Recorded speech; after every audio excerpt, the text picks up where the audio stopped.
Alright, hey guys, what is going on now? Normally, I was not going to get on camera and do a video about this because I couldn't formulate my thoughts to really describe how I feel about this because I was just so gosh darn.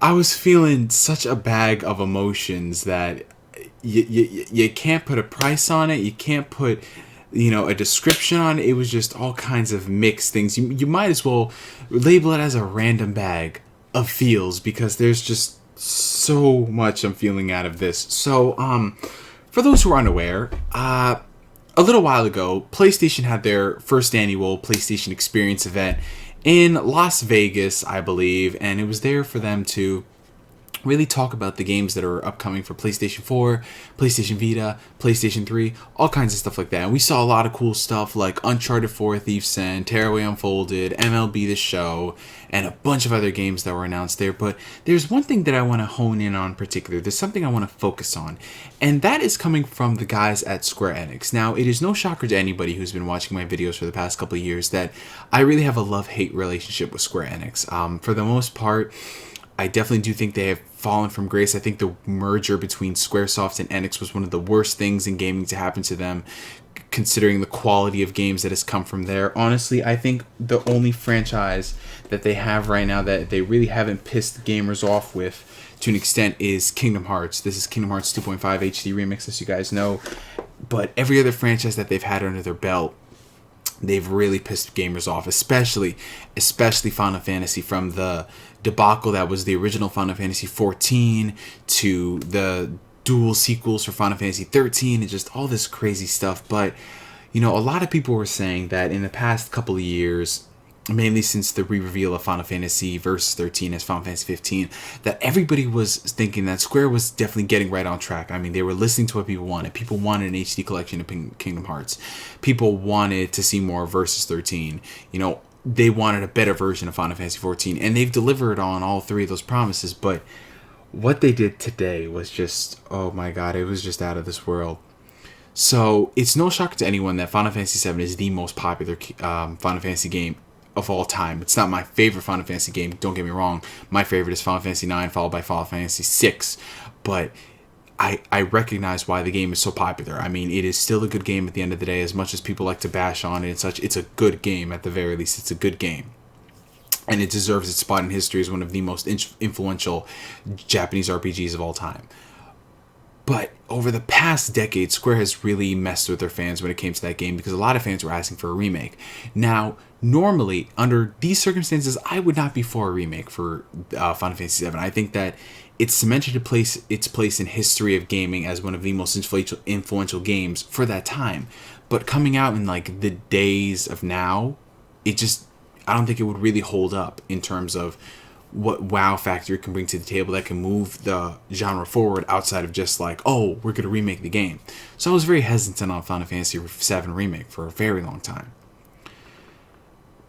But what they did today, oh my lord. So Sony is up there announcing new games for the PlayStation 4 and PlayStation Vita and such, and bringing back a lot of old classics remade for the very first time. And Square Enix comes up there, and a lot of people were thinking, okay, it's either going to be Final Fantasy 15, Kingdom Hearts 3, or it's going to be a new IP. It was neither of the three.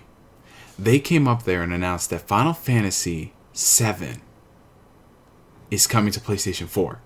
But it's not a remake. It's not a remaster.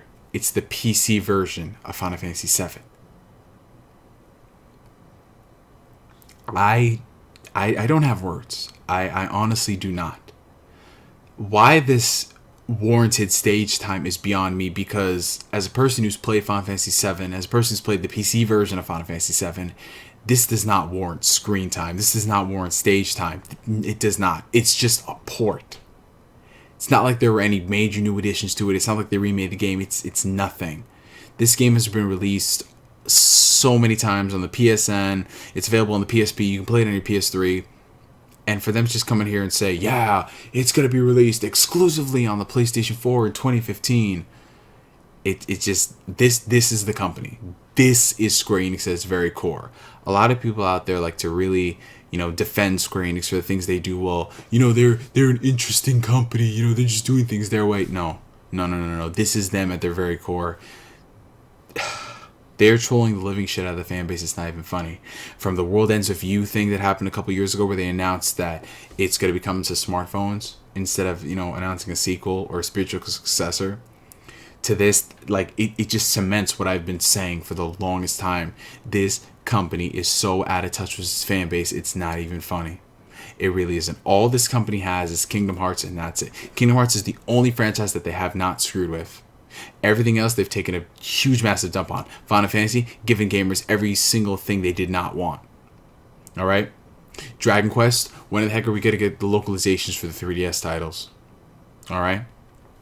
It just boggles my mind. It seriously does. And I, as a person who's not the biggest fan of Final Fantasy VII, as I've mentioned earlier, I can see why people will be pissed off about this, because they were hyping this thing up so much during the conference. And I don't know. I really don't know. Like I said, you really have to vote with your wallets when it comes to these things. Don't buy the game just because you love Final Fantasy VII. The game is already available on PS3 and PlayStation Portable. You don't need to go out there and buy them again for what? Oh, they might put trophy support. Really? Trophies are your main reason for buying the game? Come on now, you're going to spend $15 again? But seriously, instead of announcing a new IP, instead of announcing anything interesting on the stage, we're going to announce a port that's coming exclusively to PS4. By golly, if they were to localize any of the other games that never came out to the West, that wouldn't be a big surprise. Nah, we gotta have Final Fantasy VII come out on PS4 with minimal improvements. Good job, Square Enix. Good job.